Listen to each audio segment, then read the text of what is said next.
So with the first video on the production update of the 1989 being watched 7,000 times in 24 hours, here's another.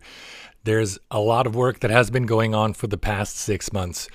That's parts production, but mostly that's been a lot of handwork, cleaning up every part. Here you see the actual metal axles that will support the entire frame. This is just part of the lower part of the mold that is used to produce only a part of the front half of the vehicle. Just look at the size of this thing. Just imagine how many of those we need to make this whole thing work. Anyway, as you can see, we painted.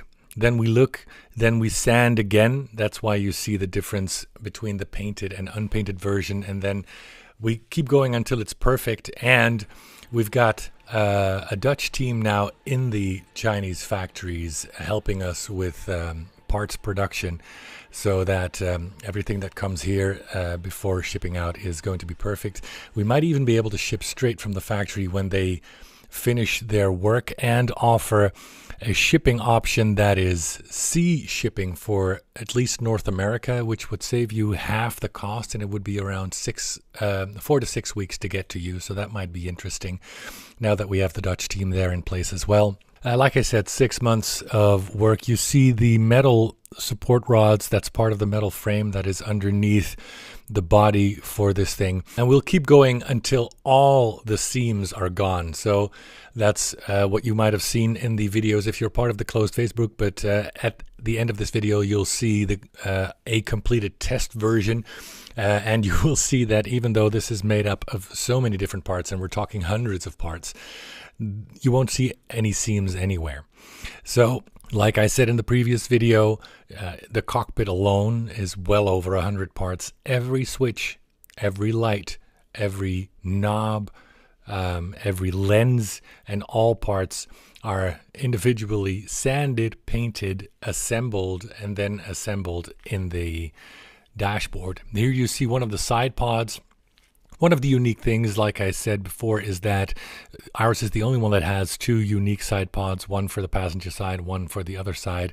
And here you see, and I'm so happy how this is turning out, the production version interior. You're seeing actual carpeting. You're seeing actual, these handles will move actually. There's the die-cast steering wheel.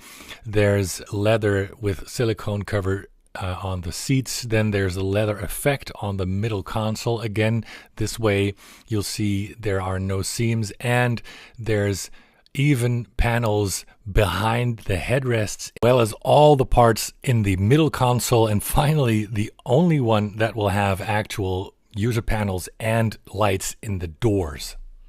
Here you can see it in the driver door, in the door panel on the left with the two LEDs, as well as, of course, all the tiny printed labels.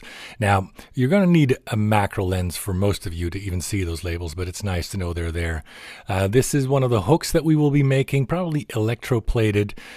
And here you can see a near final paint job, the browning guns that are now the correct black color, and that classic drooping nose cone that is a bit overexposed in this image, so it is darker in reality. And here you see one of the side pods with the chains attached. Here you see the passenger side pod with the different hoses and tubing. And then here is a close-up of an actual metal gas filler cap. These are the correctly rotated rear exhausts. Here's another close-up of the panels behind the headrests with actual netting. The panel in the side of the doors, like I said before. And here is a video that shows you how to add the chains. And yes, we will include a third chain because this is something you might lose. And they just attach magnetically. We will even include the little pincette. Here you see a close-up of the actual die-cast steering wheel. It's not rotated properly right now. Anyway, I'm really happy with how this interior has turned out. Like I said, the leather effects, all the accurate details, all the labels, all the lights. I like that these handles move, and yes, I know that they should be moving individually, but that was just something that we would not be able to add. The steering wheel turns. It does not turn the front wheels because that would be too much force on that. This is actually full metal, even the black parts that are painted. So here's a better look at the full die-cast embossed steering wheel with the full metal axle. Very happy how that turned out. Let me give you a short unboxing as we're testing the packaging. As you can see, the beautiful high-end gray styrofoam, the actual JAZZINC marked Velcro, the booklet that is included in every single one. Here you see the rotating platform, so you can put it on there and actually rotate it. Then you can see it's in plastic. There's extra protective foam, then more Velcro to keep everything in place. Then let's just take it out and show you the first test sample. Please forgive the fingerprints and all the dust that is floating around in the factory, but it'll give you an idea. We will actually be placing a lot of plastic and extra protective stuff around the extra parts like the Browning machine guns, and like I showed you in the video, the remote and the wings or the knee cappers and all that sort of thing will be in extra packaging. Here you can see the turbine spinning. Some people in the group have been commenting that they don't like the noise. The engine is actually completely silent, as you can hear in this video. It's just as soon as you mount it to a soundboard in a big hole, like an echo chamber that the body is, there will be some sound, and we're trying to minimize that as much as possible. So let's look at this thing. Again, please excuse all the fingerprints. There's been dozens of people handling this thing so far. But as you can see, all metal grills and lots of other metal parts. You can actually see all the detail on the side of the tires. Here is the lights working for the remote and the rear.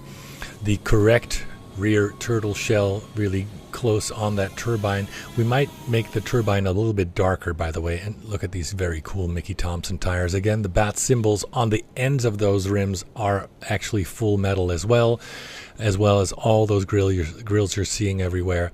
We've lightened up the front yellow lights as per the suggestion of the experts. You can see a much thinner edge around the outer turbine wall, and look at all that beautiful metal mesh work behind all those openings, just like the real thing.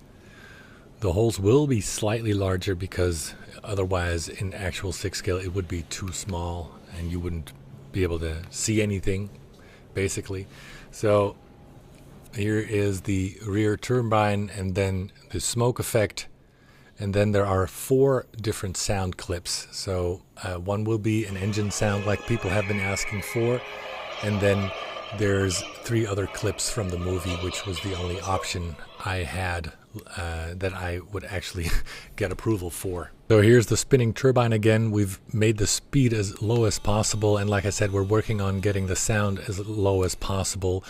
But it's meant to be played together with the engine effects and the smoke. So then it won't be very audible at all.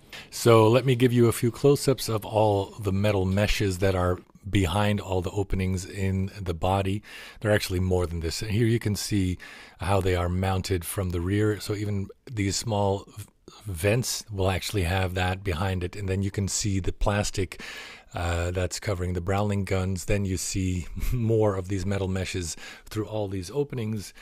There on the side, here on the side, there inside those intakes, even behind the Volkswagen grills, again fully mounted with a special mechanism that we had to design. Then you can see the rubber step parts on top of those turbines, as you can see. So all in all, I'm very confident to say that this is not only the most accurate, but also the most detailed model of the 1989 Batmobile out there. So thank you for your support, and until next time.